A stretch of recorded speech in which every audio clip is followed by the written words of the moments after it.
ये सारी बातें तो हो गई। फडणवीस जी जल्दी से बताइए कि बीएमसी चुनाव कब करवाने वाले हैं आप लोग? ये तो आप इलेक्शन कमीशन वो को तो पूछिए। इलेक्शन कमीशन को पूछ लेंगे। यहाँ से जब तक इंडिकेशन होगी नहीं वो चुनाव होगा नहीं। क्या प्लानिंग क्या है, कब तक होगी, कब से रोक रखा है आप लोगों ने?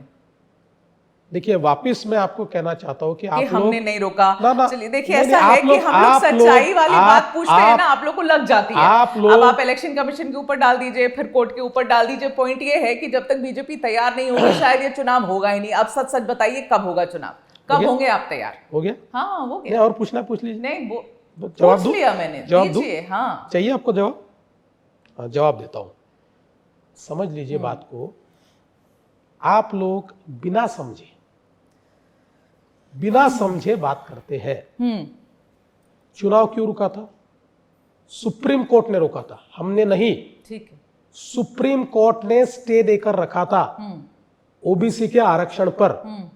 हम लोगों ने सुप्रीम कोर्ट को कन्विंस किया, मेरी सरकार ने, और सुप्रीम कोर्ट ने पूरा ओबीसी आरक्षण बहाल करके चुनाव करने का निर्देश दिया। उन्होंने स्पष्ट रूप से निर्देश दिया है कि 30 जनवरी से पहले सारे चुनाव होने चाहिए। उस दृष्टि से इलेक्शन कमीशन ने तैयारी भी शुरू की पिछले 2 महीने से, क्योंकि इस चुनाव का 120 दिन का एक कैलेंडर होता है। वार्ड फॉर्मेशन होता है, जिला पंचायत के गट फॉर्मेशन होता है, नगर पालिका के वार्ड फॉर्मेशन होते हैं। वो सारी प्रोसेस कंप्लीट की उन्होंने। उसके बाद उसके ऊपर हियरिंग करनी पड़ती है, उस हियरिंग को उन्होंने कंप्लीट किया। अभी उसका अंतिम नोटिफिकेशन वो निकाल रहे हैं, साथ में फिर मतदाता सूची वो घोषित कर रहे हैं। और उसके बाद अभी इलेक्शन कमीशन ने यह स्पष्ट किया है कि हम 3 फेज में इस चुनाव को करेंगे, नगर पालिका, जिला पंचायत और महानगर पालिका। तो कुल मिलाकर ये तीनों फेजेस जो है वो 31 जनवरी से पहले उनको कंप्लीट करने हैं।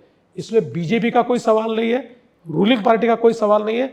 It is between the supreme court of India and the election commission. बेवजह आप हमारे ऊपर आरोप लगा रहे हो, इस आरोप में कोई अर्थ नहीं है। हम तो चाहते कल चुनाव हो, कल, टुमारो, कल ले ले कोई चुनाव। हम तो तैयारी में बैठे हैं। गठबंधन के साथ में लड़ेंगे ये चुनाव? बीएमसी आप गठबंधन में लड़ रहे हैं, अलग लड़ रहे हैं? हम मुंबई तो 100% गठबंधन में लड़ रहे हैं, और बाकी जगह भी हमारा प्रयास होगा कि सब जगह हम गठबंधन करें, लेकिन कुछ जगह पर नहीं भी कर पाएंगे। कुछ जगह हमारी भी पॉलिटिकल मजबूरियां है कि नहीं कर पाएंगे, पर ओवरऑल हम लोग गठबंधन में लड़ेंगे।